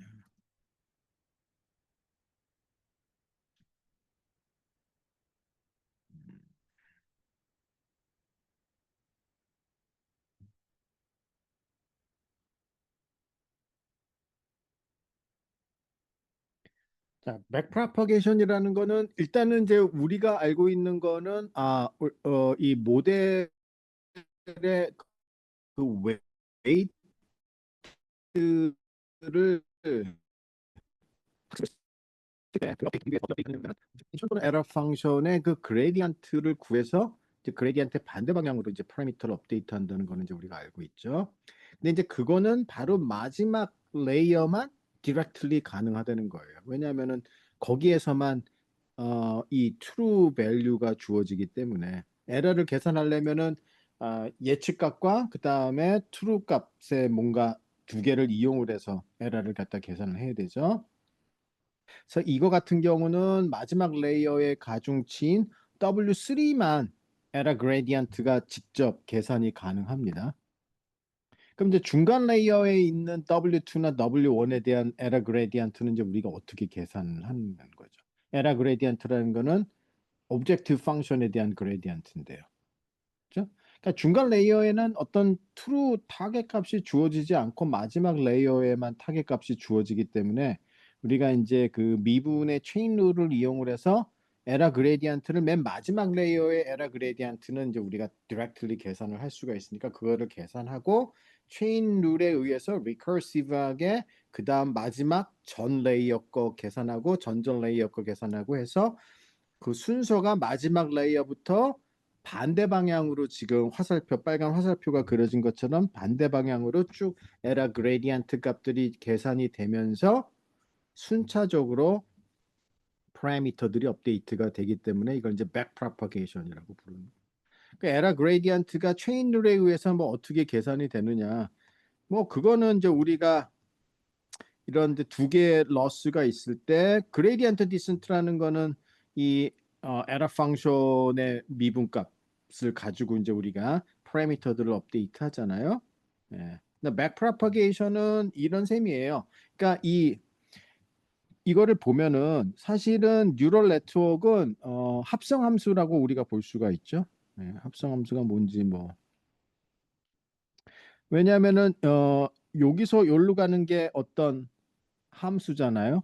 그러니까 이거를 우리가 뭐 F1이라고 하겠습니다. 그럼 이제 여기서 여기로 가는 것이 또 다른 함수고 여기서 여기로 가는 것이 이렇게 함수고 즉 다시 얘기해서 이거는 F3, F2, F1 이런 합성 함수로 표현이 되는 거예요. 뉴럴 네트워크는. 예. 그러니까 우리가 그러면 합성 함수의 그 미분을 계산하는 법은 우리가 알고 있잖아요. 뭐 여러분이 알고 있다시피 예를 들어서 이런 거 있었죠. 뭐 G of F of X 이 전체를 X에 대해서 미분을 계산해라. 그러면 이거는 어떻게 되죠? G를 F에 대해서 미분하고 그 다음에 F를 X에 대해서 미분하는 거죠. 그렇죠? 예. 그러면은 이제 여기서 이 이제 마지막 요거는 계산하면은 그 다음에 이제 요것도 계산이 가능해지는데 이제 요거를 이제 우리가 한번 보겠습니다. 그래서 사실은 이제 그런 거예요. 예. 마찬가지로 그러니까 어떤 G와 F의 합성 함수를 미분을 하면은 이제 앞에 거 미분하고 그 안에 거 미분을 하는 것처럼 뭐 만약에 이제 G하고 F가 만약에 이제 멀티베리에이시면은 우리가 이제 이런 자코비안을 이용을 해서 계산을 할 수 있는데 뭐 이런 실제적인 계산 같은 거는 뭐 크게 그냥 여러분들은 뭐 심플한 스케일러만 생각을 하셔도 돼요. 합성 함수 미분은. 그러면은 그게 무슨 얘기냐 그러면 이제 어떤 특정한 노드 하나를 봤을 때 그거 이제 액티베이션 펑션은 p고요. 그러면은 이제 어떤 x라는 값과 y라는 값이 들어와서 뭔가 이 노드에서 계산이 되고 그게 이제 g라는 값으로 나간다. 그럼 이제 예를 들어서 우리가 에라의 그레디언트 값이 이 g에 대한 에라 그레디언트 값이 이미 계산이 됐다. 그죠? 그거를 이제 우리가 이걸 하겠습니다. 그러면은 어, 이 우리가 필요한 거 x하고 y 입장에서는 x 입장에서는 뭐가 필요하냐 그러면은 이 objective 펑션 그럼 x에 대한 그레디언트가 필요한 거예요. 그럼 이거는 어떻게 구하느냐 그러면은 이거는 이 어떤 아이고 이 로컬 그레디언트와 그 다음에 아니죠. 요 로컬 그레디언트가 필요하고 그 다음에 여기에 이제 그 에라 그레디언트 여기서 계산된 에라 그레디언트 그리고 요 로컬 그레디언트가 곱해지면은 나한테 필요한 에라 그레디언트가 계산이 되죠. 그러니까 그냥 이 과정을 계속 그냥 더 하위 레이어로 계속 리커시브하게 이제 가는 거예요. 그냥 그렇게만 일단 생각을 하시면은 뭐 이게 백프로퍼게이션이 이제 어떻게 동작이 되는지 아실 수 있고, 이 그림은 제가 그래서 이제 하나 예로 실제적으로 현대 딥러닝에서 그러면은 뭐 그 그레디언트를 오토매틱하게 계산되는 오토그래드가 있는데 그런 오토그래드를 이용을 해서 이 복잡한 뉴럴 네트워크에 실제적으로 그 그레디언트 값들을 어떻게 다 계산을 하는지 이 이그샘플은 제가 저기 한번 한 번쯤 토요일 날 제가 칠판에서 한번 그냥 설명을 하겠습니다. 지금 여기서 설명을 하면은 또 뭐 그냥 그렇게 잘 이해가 안 갈 것 같아요. 그래서 일단 back propagation 뭐 여러분이 손으로 계산할 일은 없단 말이에요. 그렇죠?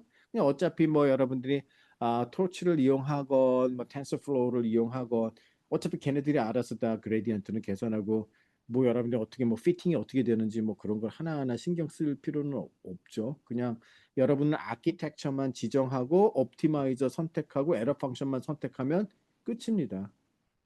그리고 이미 뭐 실습을 뉴럴 네트워크를 실습을 조금 뭐 해보셨다고 하니까 그래서 지금은 뭐 백프로파게이션을 이해한다는 게 그렇게 중요하지는 않은 것 같은데 그렇더라도 현대 머신러닝에서의 백프로파게이션이 어떻게 이제 진행이 되는지 뭐 그거를 제가 나중에 그 토요일 날 설명을 드리도록 하겠습니다. 그래서 일단 그거는 뭐 보류를 하고요. 이렇게 그냥 그 그레디언트가 백프롭 되면서 업데이트가 된다.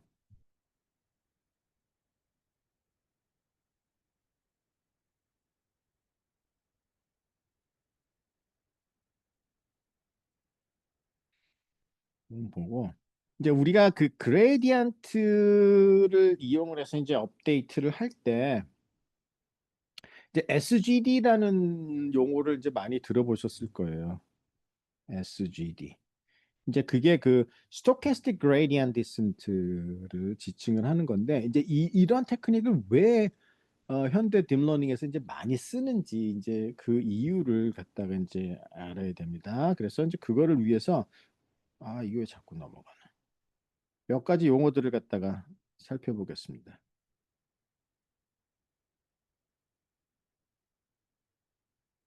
자, 배치라는 용어를 알고 계시죠?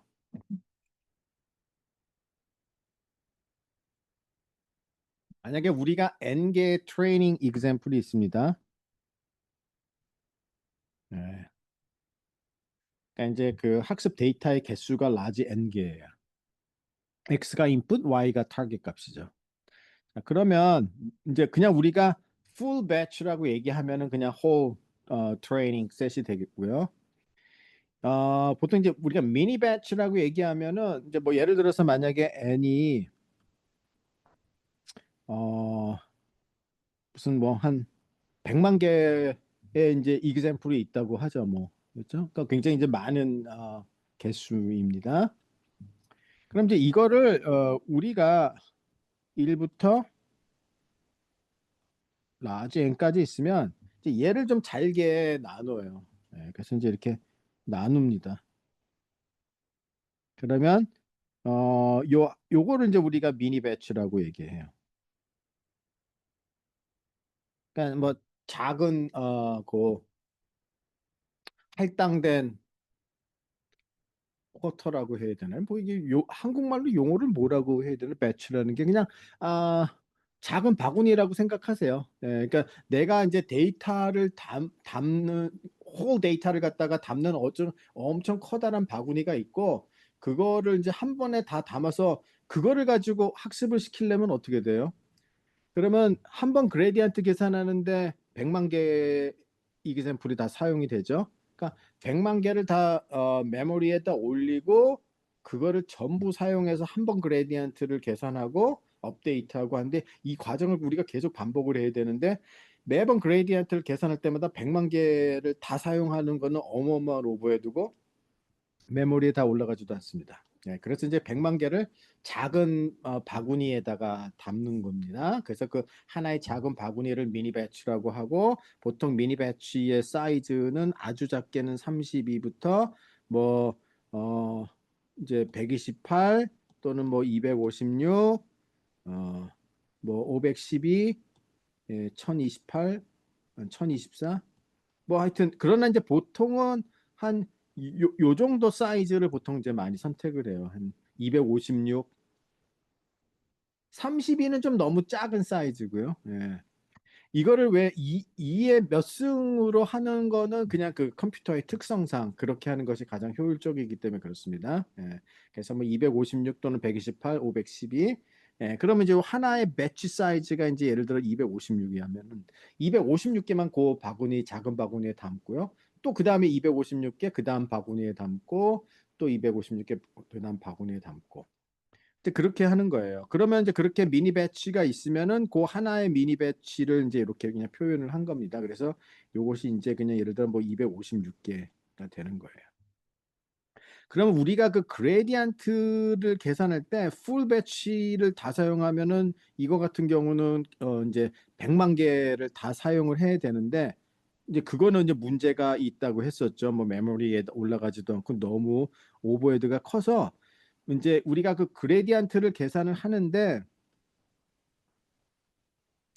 한 번 그레디언트를 계산할 때 어떻게 하느냐 그러면 그냥 그 에러 펑션은 하나의 미니 배치에 있는 example만 가지고 에러를 계산하고 그래서 그 그레디언트를 계산합니다. 즉 다시 얘기해서 한 번의 그레디언트 업데이트는 하나의 미니 배치만 사용을 한다는 거예요. 자, 하나 미니 배치 가지고 와서 그레디언트 계산하고 업데이트하고 그 다음에 다른 미니 배치 가지고 와서 그레디언트 계산하고 업데이트하고 이제 그러면은 이제 그 내가 가지고 있는 모든 바구니들을 이제 한 번 다 사용을 하겠죠. 이제 한 번 모든 거를 다 사용한 거를 이제 우리가 원 이폭이라고 얘기합니다. 그러니까 원 이폭이라는 거는 내가 가지고 있는 모든 미니 배치를 한 번 다 사용을 했다. 그럼 이제 원 이폭만에 컨버즈를 하느냐? 그렇지 않습니다. 다시 이제 우리가 내 트레이닝 이그샘플들을 한번 이제 셔플링을 시키고 다시 미니 배치로 나눕니다. 그래서 또 각각의 미니 배치들을 가지고 와서 다 또 그레디언트 계산하고 업데이트 해갖고 그럼 이제 또 투 이폭이 되겠죠, 이제. 그래서 그런 여러 이폭을 거쳐서 이제 컨버즈를 보통 하게 됩니다. 그럼 교수님 그 풀배치랑 다른 그게 이제 거는 미니 배치 그레디언트고요. 뭐 네. 배치 사이즈가 뭐 1인 극단적으로 1일 수도 있어요. 그럼 하나의 example by example로 우리가 계산을 하고 이제 얘네들은 사실은 원래는 그 그레디언트가 풀 배치 그레디언트를 계산해야 되니까 항상 그 그레디언트 트루 그레디언트는 100만 개를 다 사용한 것이 이제 우리가 트루 그레디언트라고 볼 수가 있고 우리는 100만 개 중에서 256개만 사용해서 그레디언트를 계산했기 때문에 걔가 정확하겠습니까? 부정확하겠습니까? 엄청 부정확해요. 그러니까 트루 그레디언트 방향하고 일치하지 않는 경우가 부지기수로 많습니다. 그래서 이러한 오실레이션이 이렇게 생기는 거예요. 그러니까 만약에 어떤 우리가 에러 펑션을 이렇게 어떤 이런 컨투어로 봤을 때 여기가 이제 그 true라면은 실제 그이 미니 배치 그레디언트는 이제 원래는 풀 배치 그레디언트는 이렇게 갑니다. 이렇게 이제 딱 스티피스한 방향으로. 근데 보통 미니 배치 그레디언트 디센트는 어떻게 가냐면 여기서 꼭 이 방향, 그러니까 스티피스 디센트로 가지는 않아요. 이렇게도 가고 이렇게도 갔다가 다시 늘어나서 이렇게도 갔다가 이렇게 또 줄어들다가 늘어났다가 줄어들다 막 이래서 이제 이렇게 솔루션이 컨버즈를 하는 거예요. 그래서 이제 이 에라를 보면은 이제 이런 어슬레이션들이 이제 이렇게 상당히 그 이유는 뭐냐? 100만 개 갖고 계산해야 되는 거를 그냥 랜덤하게 256개 뽑아서 그냥 계산을 한 거예요. 그러니까 매번 이제 뭐 256개가 랜덤하게 오니까 뭐 어떤 경우는 그 256개가 적절하게 잘 그레디언트 방향을 계산해 주기도 하겠지만 또 어떤 256개는 완전히 틀린 방향으로도 계산이 되고. 그런데 그래서 이제 많은 이 폭을 갖다가 거치고 평균적으로 보면 이제 걔는 이제 true로 컨버즈를 한다고 이미 증명이 되어 있습니다. 그리고 이제 이러한 그 테크닉은 원래는 이제 그 로빈슨 몰로 알고리즘이라고 이제 1950년대에 이미 theoretical하게 이제 연구가 됐고 이런 테크닉을 또 알고리즘을 연구한 분들도 사실 대단한 분들이에요. 뭐 우리는 그냥 이렇게 간단한도 쓰지만 이제 그거의 어떤 theoretic한 behavior들을 연구하는 거는 그렇게 사실 간단하지는 않습니다. 네. 그래도 하여튼 SGD. 그러니까 SGD는 보통 이제 지금 딥러닝 하는 사람들은 어떻게 그냥 원래 정확한 용어를 쓰는 건 아닌데요. 그냥 뭐 대부분이 majority가 그냥 그렇게 막 혼동해서 쓰니까 SGD라고 얘기하면은 그냥 미니 배치 그레디언트 디센트를 지금 사람들이 그냥 SGD라고 얘기하고 그냥 그렇게 생각하고 쓴다는 거예요. 예. 약간의 미묘한 차이가 있기는 하지만 뭐 크게 문제가 되지는 않기 때문에 이제 일단 여러분들은 뭐 SGD나 미니 배치 그레디언트 디센트도 이제 같은 거로 이제 생각을 하시면 됩니다. 교수님, 그, 교수님? 그런데 왜 네네. 이제 여러 옵티마이제이션 방법들이 나왔느냐 하면은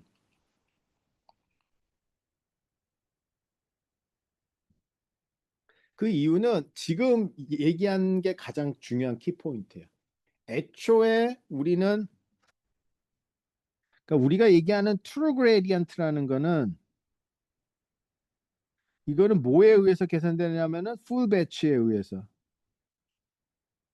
트루 그레디언트가 계산되는데 미니 배치에 의해서 계산되는 그레디언트는 상당히 노이지한 그레디언트예요. 즉 무슨 얘기냐? 굉장히 들쑥날쑥하다는 거죠. 노이즈 앤 그레디언트. 그러니까 트루 그레디언트에 상당한 노이즈가 들어간 셈이에요. 그래서 이 SGD의 비헤이비어를 보면은 이게 에러가 줄어들다가 늘어났다 줄어들었다 늘어났다 줄어들었다 상당한 오실레이션이 있고 전체적으로 서서히 이제 줄어드는 그러한 트렌드를 갖다가 보이는데 이제 그거를 좀 줄여보자는 겁니다. 그럼 어떻게 해야 되겠느냐 이거예요. 노이즈한 그레디언트를 가지고 우리가 업데이트를 하는데 이게 좀 이렇게 들쑥날쑥한 그 오실레이션을 좀 줄여보자. 그 아이디어는 간단합니다. 뭐 누구라도 생각할 수 있어요. 노이즈 앤 그레디언트 가지고 우리가 좀 줄여보자. 그러면은 어떤 그 노이즈 앤 그레디언트 값들 여러 개의 평균을 이용을 해서 하면 되겠죠. 그러니까 평균 값을 쓰면은 상당한 노이즈가 줄어듭니다. 그렇죠? 그건 당연합니다. 그러니까 예를 들어서 미니 배치 한 10개에서 나오는 그 그레디언트 10개의 노이즈 앤 그레디언트의 평균 값을 만약에 구하면 그거는 상당히 훨씬 더 덜 노이즈한 그레디언트거든. 뭐 이거는 그냥 뭐 직관적으로 우리가 쉽게 이해할 수 있는 거고요. 근데 그러면 이제 우리가 그 평균을 구하는 거는 어떻게 좀 더 스마트하게 계산을 하느냐. 10개 미니 배치의 그레디언트를 얻어서 평균을 구한다? 그거는 너무나도 비효율적인 거예요. 왜냐 그러면 그게 좋은 거는 알지만 그러면은 10개 값이 들어오는 동안에 우리 뭐 컴퓨터가 가만히 있습니까? 아무 일도 안 하다가 10개 들어오면 한번 업데이트하고 또다시 10개 들어올 때까지 기다렸다가 10개 다 들어오면 평균값 구해서 업데이트하고 그거는 아주 비효율적인 무식한 방법이죠. 그럼 이제 매번 에버리지를 갖다가 그래서 이제 우리가 무빙 에버리지를 갖다 계산을 하는 거예요. 예. 그래서 우리는 exponentially weighted moving average라는 테크닉을 이제 우리는 쓸 겁니다. 예. 뭐 exponentially weighted moving average는 뭐 어디에서나 많이 쓰는 테크닉이기 때문에 뭐 이게 뭐 굳이 지금의 그 딥러닝 요 옵티마이제이션에서만 쓰는 게 아니라 뭐 이거는 뭐 신문을 봐도 뭐 이렇게 예를 들어서 그러한 거죠. 예전에 그 아, 코로나 한참 유행이었을 때 몇 년 전까지는 그럼 뭐 매일 뭐 환자 수에 대해서 쭉 얼마나 늘었는지 나오고 한 일주일치의 어떤 트렌드가 나오잖아요. 그 일주일치의 그 트렌드가 바로 그냥 무빙 에버리지 값이 계산돼서 나오는 거예요. 네. 그럼 무빙 에버리지를 어떻게 구하는지 그 중에서도 exponentially weighted moving average 일단은 여러분들이 지금 이해를 해야 되는 거는 노이즈 그레디언트 에버리지를 구하면 훨씬 도움이 되겠다는 거는 이해가 되시나요? 네. 일단 그거가 직관적으로 이해가 돼야 됩니다. 그러면 일단은 이제 뭐 그런 그 그레디언트와 상관없이 그냥 무빙 에버리지를 어떻게 계산하는지를 먼저 살펴보도록 하겠습니다.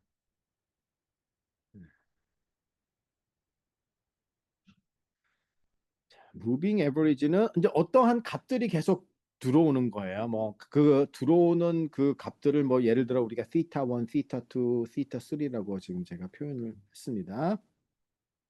그러면 이 theta t의 moving average를 값을 우리가 이제 무빙 에버리지가 이제 우리를 VT라고 하겠습니다. 그럼 VT는 어떻게 계산되느냐 하면 VT는 베타 곱하기 전 타임 스텝에서의 무빙 에버리지 값, 그러니까 전에 계산했던 어떤 무빙 에버리지 값 플러스 1 마이너스 베타 곱하기 새롭게 들어오는 시타 값, 시타 t. 이렇게 해서 이제 무빙 에버리지를 구하는 거예요. 그러면 이제 t라는 시간에서의 무빙 에버리지 값이 계산이 되는 거예요. 그럼 이제 걔가 계속 t 이퀄 1에서 계산하고 2에서 계산하고 3에서 계산하고 계속 계산을 할 수가 있죠. 그러면 이제 우리가 한번 이 계산을 간단하게 보겠습니다. 자, 그러면 일단 뭐 초기 값은 0으로 하겠습니다.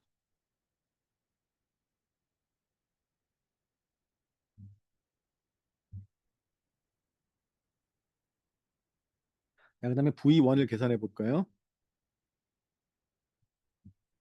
V1은 베타 곱하기 V0 플러스 1 마이너스 베타 곱하기 시타 1이고요. V0가 0이기 때문에 이거는 이제 1 마이너스 베타 곱하기 시타 1이 되죠. V2는 베타 곱하기 V1 그냥 아까 그 포뮬라에 의해서 1 마이너스 베타 곱하기 시타 2고요. V1이 이미 1 마이너스 베타 시타 1으로 이제 베타 V1은 이제 이렇게 되죠. V1이 1 마이너스 베타 시타 1이니까요. 그리고 하고 1 마이너스 베타로 묶어주게 되면 이제 이렇게 되죠. 자, V3까지 한번 보죠. 그럼 V3는 다시 베타 곱하기 V2 1 마이너스 베타 시타 3죠. 그러면 이제 베타 곱하기 V2가 아까 집어넣고 1 마이너스 베타의 시타 3고 1 마이너스 베타로 또 묶으면 이렇게 들어. 그러면 이거를 보면은 이제 우리가 유추할 수 있는 거는 뭐냐 하면은 VT는 1 마이너스 베타에 그리고 어떻게 되냐면은 아, 베타의 t 마이너스 1승의 시타 1 베타의 t 마이너스 2승의 시타 2 쭉쭉쭉 해갖고 시타 t 마이너스 1의 베타 그리고 시타 t 이렇게 되겠죠.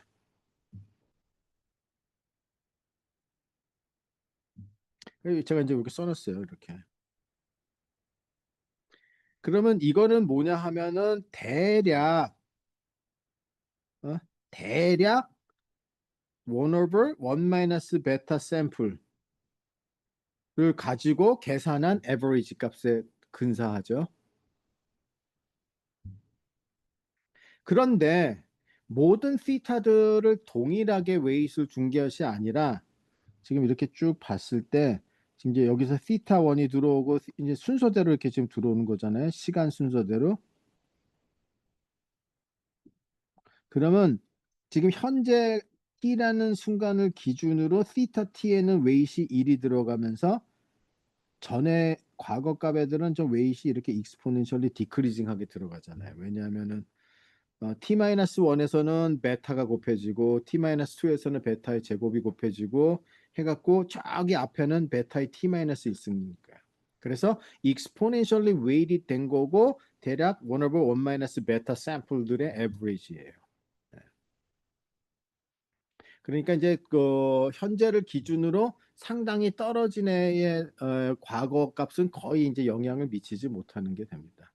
그러면 대략 우리가 베타가 0.9래면 만약에 우리가 이제 베타를 0.9라고 셀렉트를 했다면 이거는 뭐냐 하면은 대략 한 10개 정도 샘플 그러니까 매번 이 무빙 에버리지가 한 10개 정도의 샘플의 에버리지를 갖다가 보는 셈이에요. 그렇죠? 1 over 1 마이너스 0.9니까 이거는 10이죠. 실제적으로 베타 0.9가 디폴트로 이제 보통 쓰입니다. 그래서 한번 간단한 이그젬플을 보겠습니다. 예를 들어 이제 우리가 만약에 어떤 6개월간 매일 낮 12시에 기온을 측정을 합니다. 하루에 한 번씩. 6개월간. 그러면 180개 포인트가 있겠죠? 그래서 이제 그 180개 포인트를 시간에 따라서 이제 쭉 이렇게 찍은 거예요. 그러면은 이제 점점 기온이 올라갔다가 다시 이제 기온이 떨어지는 거죠. 그럼 이제 180개 포인트가 이렇게 찍혔을 때 이때 무빙 에버리지를 구하는 거예요. 지금 이거는 이제 시타 1에서부터 시타 180까지 포인트들을 하나하나 찍은 겁니다. 자, 여기는 t고 여기가 이제 시타 t예요. 무빙 에버리지를 구하면 이렇게 됩니다. 지금 빨간색이 무빙 에버리지예요. 당연히 이렇게 나와야죠. 무빙 에버리지라는 거는. 예. 이게 이제 그 우리가 베타를 0.9로 두고서 한 무빙 에버리지를 계산한 거고요. 예를 들어 베타 값에 따라서 이 무빙 에버리지가 어떤 영향이 있냐 그러면 이제 이걸 좀 더 크게 확대를 한 건데 일단 베타가 0.9일 때가 지금 이 빨간색입니다. 빨간색이 베타가 0.9일 때고요. 이게 이제 이렇게 무빙 에버리지를 따라서 이렇게 무빙 에버리지가 구해주고요. 베타가 이제 더 커지면 만약에 예를 들어서 베타를 0.98이라고 했다. 그럼 대략 몇 개의 샘플을 가지고 하느냐면 1 over 1 마이너스 0.98이면 어떻게 돼요? 1 over 1 요게 0.02죠. 예. 그러면 이게 어떻게 됩니까? 대략 한 50개 정도의 샘플을 가지고 그러니까 좀 상당히 더 많은 거예요. 아까는 한 10개 정도였었고요. 베타가 0.9일 때는 한 10개 샘플이죠. 그래서 이 0.98이면은 이 트렌드를 빨리 못 따라가고 좀 더 이렇게 딜레이 돼서 천천히 이렇게 따라가. 이렇게 돼요. 무빙 에버리지가. 그 다음에 베타가 0.5인 경우는 그러면 1 over 1 마이너스 0.5니까 대략 한 두 개의 샘플을 가지고 에버리지를 구하는 거니까 상당히 이런 이렇게 뭐죠? 지글링한 이제 그러한 경향을 갖다 보이는.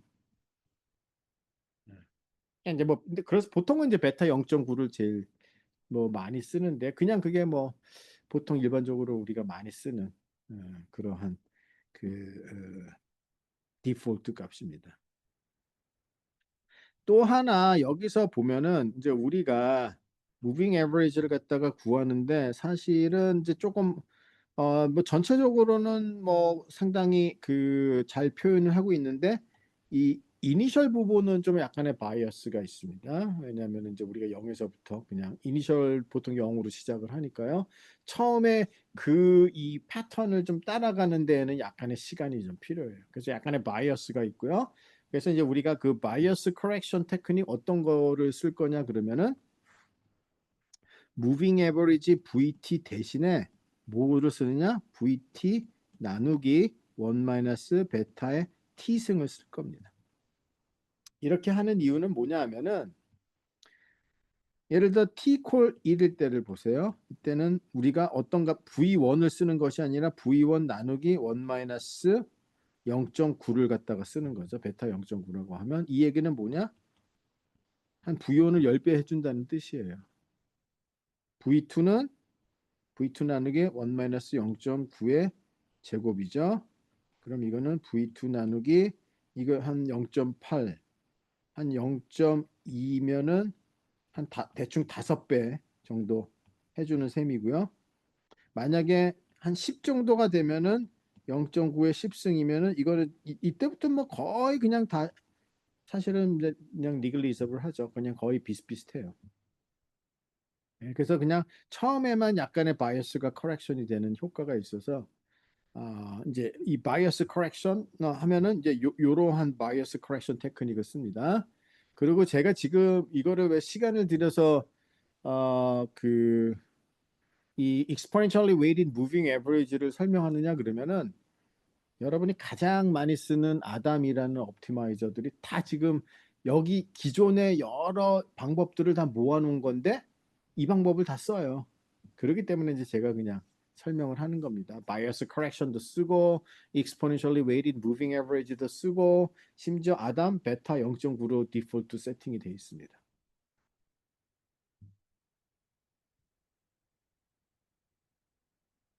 그래서 우리가 지금 왼쪽 편의 그림이 바이어스 커렉션을 안 했을 때고요. 오른쪽 그림이 바이어스 커렉션을 했을 때 그림입니다. 보면 확실히 바이어스 커렉션이 잘 돼 있다는 걸 알 수가 있죠.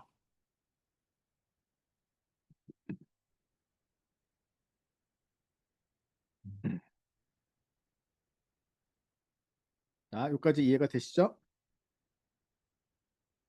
자, 그래서 이제 우리는 이 exponentially weighted moving average 테크닉을 이제 gradient descent 방법에다가 도입을 해서 바로 적용을 합니다.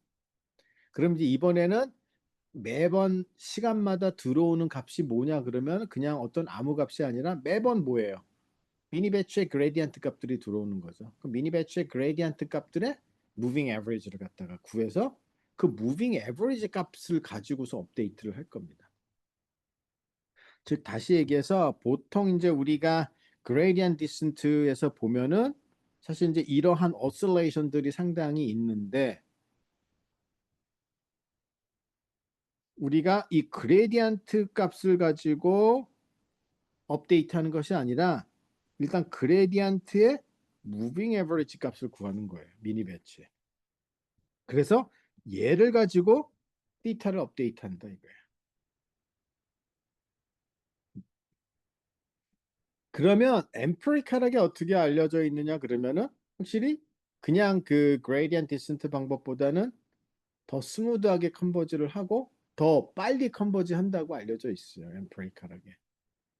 대충 그 이유는 뭐냐 그러면은 그냥 이렇게 생각할 수가 있어요. 만약에 이제 그거를 이제 그 우리가 gradient descent with momentum이라고도 부르는데 이거는 이미 90년대에 사용되기 시작한 테크닉입니다. 뭐 지금 사용되는 게 아니라 그냥 기본 직관적으로 우리가 이런 생각을 할 수가 있죠. 만약에 그냥 SGD를 하게 되면은 상당히 그 그레디언트가 들쑥날쑥한데 우리가 그의 무빙 에버리지를 구하면은 만약에 그레디언트가 계속 그 미니 배치 그레디언트들이 상당히 들쑥날쑥하다면은 그것들이 거의 상쇄돼 갖고 사실 별 움직임을 안 하는 거고요. 만약에 계속 거의 비슷한 방향으로 들어오게 되면은 에버리지를 구하면 그 방향으로 이제 쭉 이동하겠죠. 그래서 이제 상당히 이렇게 그냥 왔다 갔다 하는 거가 상당히 줄어드는 거예요. 그죠? 너무 들쑥날쑥하면은 상쇄돼서 별로 우리가 움직이지는 않고 계속해서 거의 같은 방향으로 들어오면은 그냥 그 방향으로 쭉 움직이면 되는 거고 그렇습니다. 그래서 이제 더 컨버전스가 더 이제 스피드업 된다고 이제 알려져 있습니다.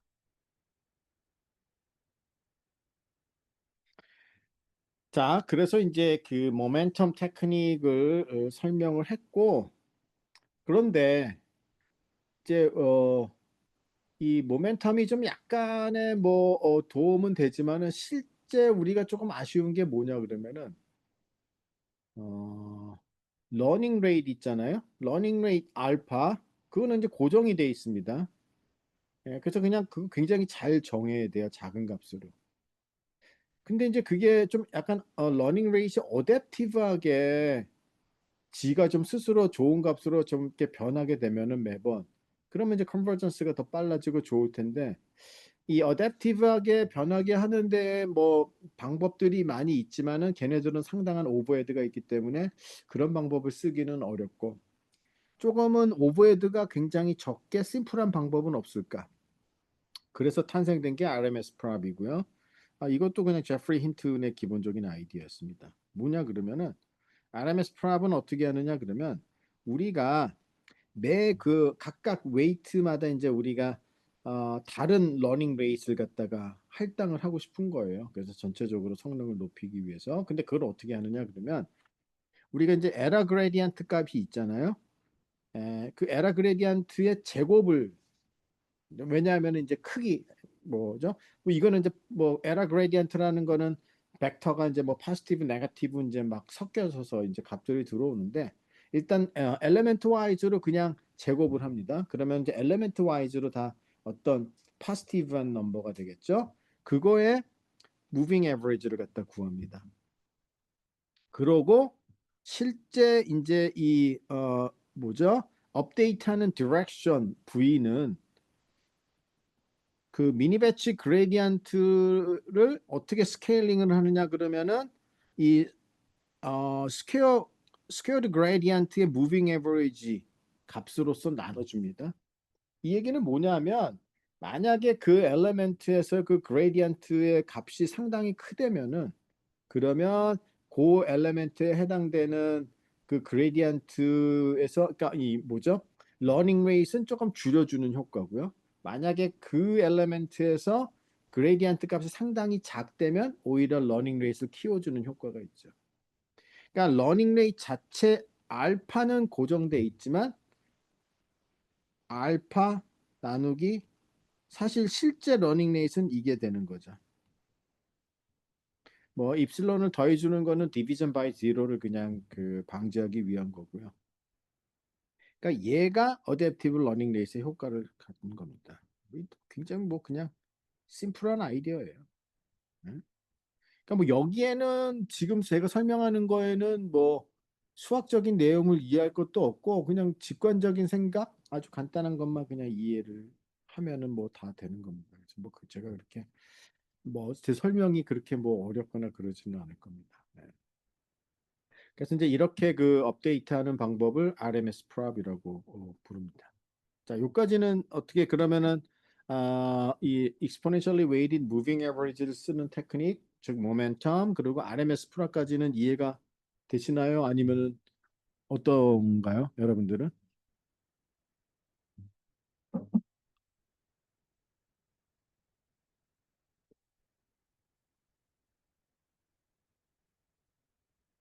아니면 뭐 지금 오늘 배우고 있는 게 내용이 어렵나요? 아니면은 뭐 이 정도는 뭐 충분히 따라올 만한 내용인가요?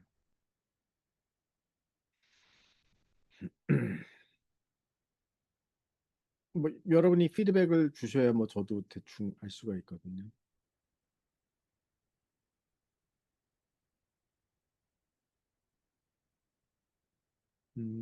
지난 시간까지 배운 것도 RMS 프랍이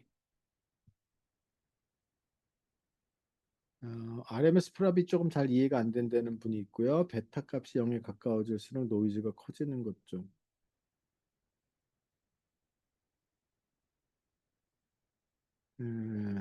일단 RMS 프랍만 잠깐 다시 우리가 얘기해 볼까요?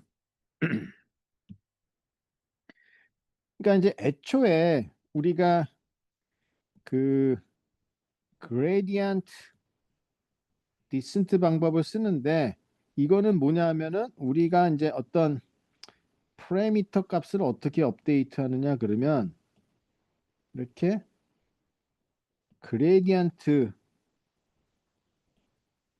지금 요거는 어떤 노이지한 미니 배치 그레디언트입니다. 그러니까 즉 미니 배치 그레디언트는 상당히 노이지한 거라 그랬어요.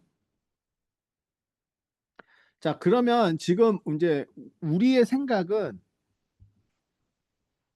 이 그레디언트가 이게 이제 노이지한 그레디언트니까 얘는 우리가 얘를 이제 이 배치들이 이렇게 이제 나눠져 있잖아요. 그럼 이 배치에서 나오네, 이 배치에서 나오네, 이 배치에서 계산한 그러니까 이제 여러 배치에서 각각 계산한 그 그레디언트 값들이 있을 거 아니에요. 그러니까 얘네들의 에버리지 값을 갖다가 쓰고자 하는 겁니다. 우리의 주 목적은. 근데 이제 그거에 그냥 에버리지가 아니라 이제 무빙 에버리지를 갖다가 쓰는 거예요. 그래서 이제 그 무빙 에버리지를 가지고 우리가 하는 방법을 설명을 했는데 그때 이제 조금 우리가 아쉬운 점은 뭐냐 하면은 여전히 러닝 레이스는 픽스드 돼 있다는 거예요. 고정돼 있다.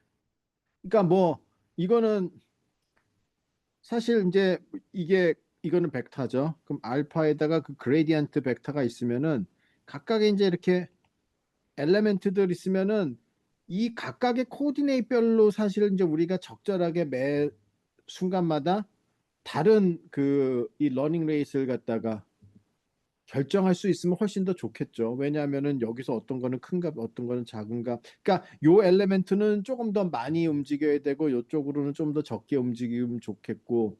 근데 그걸 어떻게 우리가 매번 일일이 결정을 합니까? 그래서 이제 생각은 뭐냐 하면 그렇다면 이제 우리가 이 그레디언트의 제곱 이게 그러니까 이건 이제 벡터의 제곱이잖아요. 벡터의 제곱이라는 건 원래 없습니다. 이 뜻은 뭐냐면은 제가 element wise operation이라고 했어요. 즉 그러니까 어떤 벡터가 1, 2, 마이너스 1 그레디안 벡터가 만약에 이렇다면 이거의 제곱은 그냥 각각 엘레멘트들을 제곱한 거예요. 1, 4, 1 이렇게. 그러니까 element wise operation입니다. 왜냐하면 element wise로 그냥 쓰기가 귀찮아서 그렇게 쓴 겁니다. 자, 그러면 우리가 이제 베타의 RT 그리고 1 마이너스 베타의 스퀘어드 그레디언트를 계산해서 우리가 RT 플러스 1이라고 하죠. 그러면 우리가 그 그레디언트 벡터를 봤을 때 각각의 코디네이트별로 뭐 작은 값도 있고 어떤 큰 값도 있단 말이에요. 그러면 조금 큰 경우는 러닝 렛을 조금 더 작게 곱해주고 작은 경우는 좀 더 큰 거를 곱해줘서 좀 균형을 잘 맞추자는 얘기입니다. 그러면 이제 우리가 여기에 이거 업데이트 할 때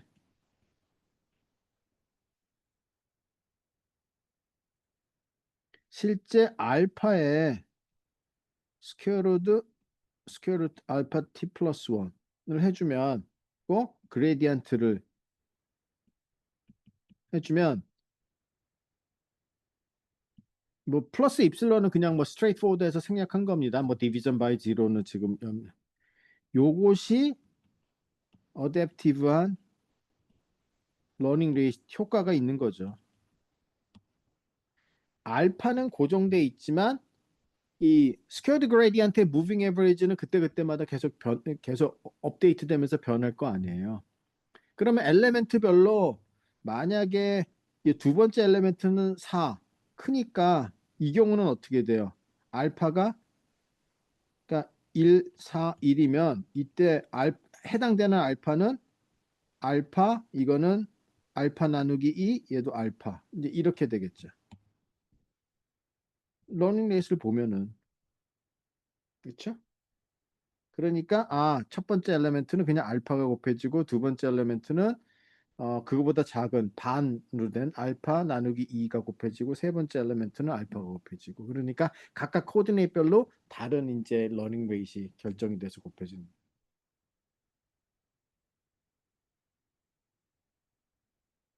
어떻습니까? 뭐 괜찮으세요, 이제?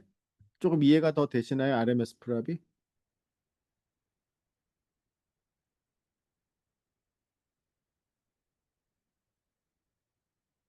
네. 그 베타 값이 0에 가까워질수록 노이즈가 커지는 거는 이거를 아마 뭐 말씀하시는 것 같아요. 이거죠.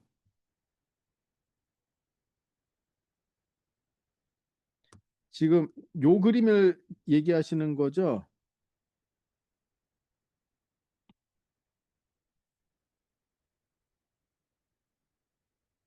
예, 이거는 이겁니다. 그러니까 베타가 0.5일 때는 어떻게 돼요? 그러면은 지금 대략 이 무빙 에버리지가 대략 1 over 1 마이너스 베타 샘플을 가지고 에버리지를 계산한다고 했잖아요. 그러니까 베타가 0.5면은 1 over 1 마이너스 0.5 이게 대략 이제 두 개의 샘플만 가지고 에버리지를 구하는 거고 베타가 0.9면은 1 over 1 마이너스 0.9에서 대략 한 10개의 샘플을 가지고 에버리지를 구하는 거니까 두 개씩만 가지고 샘플을 구한다고 보세요. 그러면 훨씬 더 변화가 심하겠죠. 10개를 가지고 계산하는 것보다. 그래서 베타가 0.5일 때에는 이제 이렇게 자질구레하게 이렇게 디테일하게 여기서 이제 이렇게 변화가 있는 거지 전체적인 트렌드는 뭐 똑같습니다. 네, 베타가 0.9일 때는 이제 이렇게 좀 변하는 거. 그 얘기입니다. 네. 그래서 이제 오늘 우리가 이제 앞에서 퍼셉트론, 멀티레이어 퍼셉트론, 뭐 백프로파게이션, 뭐 일단 이해가 잘 안 되신 분들은 뭐 어차피 뭐 뉴럴 네트워크 계속해서 뭐 아키텍처는 다르지만은 그런 프로토콜은 계속 나오니까 반복적으로 다른 아키텍처에 대해서도 듣다 보면은 이제 그게 자연스럽게 이해가 될 것 같고요. 그다음에 이제 옵티마이저 관련해서 SGD나 그다음에 모멘텀 테크닉 그리고 RMS 프롭 이런 것들은 한 번쯤은 대략 이제 이러한 목적으로 얘네들이 이런 알고리즘이 나왔구나라는 거 정도만 그냥 조금 마음속에 담고 있으면은 되고 디테일한 것까지 하나하나 다 뭐 꼭 다 기억하거나 이해하실 필요는 없어요. 어차피 여러분들이 뭔가 실제적으로 실험을 할 때에는 그냥 적절한 옵티마이저를 선택하거나 아니면 거의 99%는 그냥 아담을 쓰면은 됩니다. 뭐 RMS 프랍이나 SGD가 아니라 그냥 아담을 거의 90% 이상 쓰기 때문에 자 일단 오늘은 요까지 설명을 하고 이제 요거를 바탕으로 다음 시간에 이제 우리가 아담을 좀 보고 나머지 그 트레이닝하는 테크닉들을 또 마저 좀 살펴보도록 하겠습니다.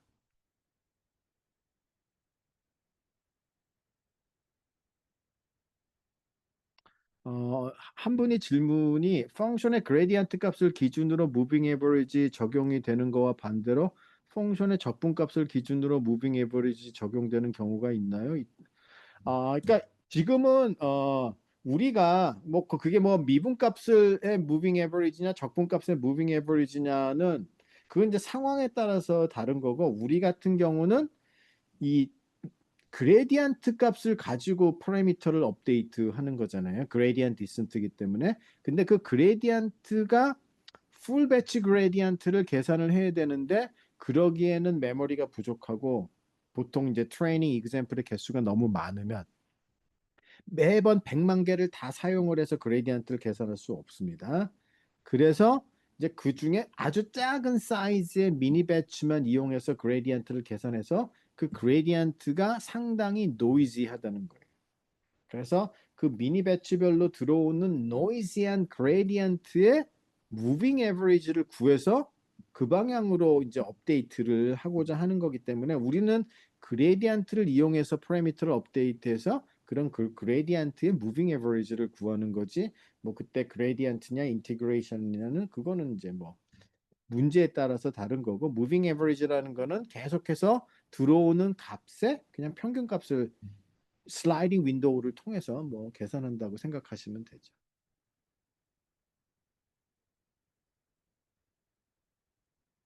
혹시 뭐 또 다른 질문 있으신가요?